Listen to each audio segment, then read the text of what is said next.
Hi guys! Sinundo ko nga pala si Jada sa school at diretso kami dito sa My Photo Studio. Hindi pa nga nagagamit yung passport niya ay may expire na. Kasi ganun talaga kapag bata pa yung may-ari ng passport, hanggang 5 years lang yung validity. Eto, nagpa-picture kami dito. 299 nga pala magpa-picture dito. 8 pieces na. Walking distance lang to sa bahay, mga 5 minutes walk lang. At eto nga po, una ko munang pinapicturean si Jada kasi nga balak na yung magbakasyon next year. Kaya lahat ng mga documents na kailangan ay talagang inaasikaso ko na ng ahead of time. Ayoko kasi nagmamadali ako. Mas prone kasi ako sa mistakes kapag nagmamadali ako, yung minamadali ko lahat ng bagay. Kaya dito tayo sa sure.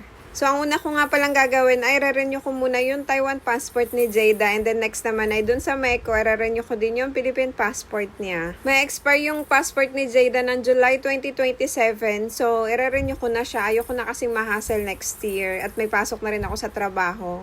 Ayoko nga sana magpa-picture dito kasi nga kuripot ako, 299, ay dun sa may booth, 150 lang. Kaso gusto ko maayos naman yung picture na ipipresent sa passport. Kaya eto, nagpa-picture na lang ako dito sa 299. Pero kapag medical, doon ako nagpapa-picture sa tigwa 150, yung boot lang po. Kasi walang editing doon walang yung mga lightning, walang ayusin yung buhok. Ang swerte nga ni Jada kasi pagkapanganak ko pa lang sa kanya, automatic ay Taiwan ID na siya. Tapos meron na siyang Taiwan passport, i-apply na lang sa household. Kapag second time mo na nga pala mag-passport o kailangan mo nang i-renew yung Taiwan passport mo, ay doon ka na pupunta sa Bureau of Consular Affairs po. Ako naman ay nagpa-picture din para sa aking Taiwan ID and aking Taiwan passport. Kailangan nga din pala ng picture kapag nag-apply ng full residency dun sa may immigration sa lugar nyo. So kahapon nag-apply na ako and waiting na lang ako ng 2 weeks nang i-review ng immigration ng aking papers and then pupunta na akong household at makukuha ko ng aking Taiwan ID.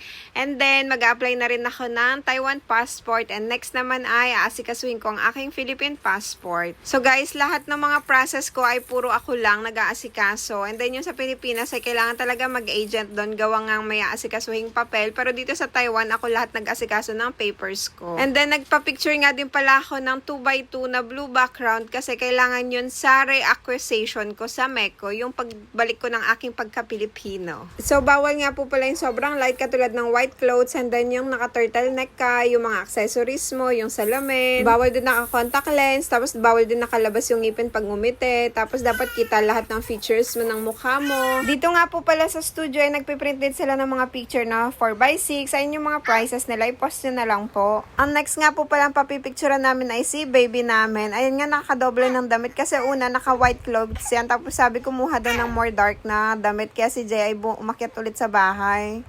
At kukuhanan ko na rin si baby ng kanyang Taiwan passport and then next naman ay Philippine passport. Isasabay ko na sa pag-aasikaso ko ng aking mga documents para isahang lakad na lang at makatipid ako ng pamasahe at bonggang gastos talaga mangyayari sa mga papers. Madaming bayarin sa mga documents pero kailangan at nakapag-save naman kami para doon. Kaya okay lang. Ang open nga pala ng studio dito ay 11 AM until 5 PM. Pero bago mag-5 dapat nandito na kayo kasi uwi na yung photographer nila. Mga 4:40 ay dapat nandito na kayo para matapos na nila kasi edit pa nila yung tas ipiprint. Sa Taiwan nga pala yung passport ay kailangan mo lang magbigay sa kanila ng picture. Sa Pilipinas naman po ay sila mismo ang magpipicture sa'yo doon sa may Meco. At ito po yung para sa Meco na documents ko at ito naman ay para sa Taiwan. So hanggang dito na lang. Salamat sa panonood. Please don't forget to like and follow. Bye-bye!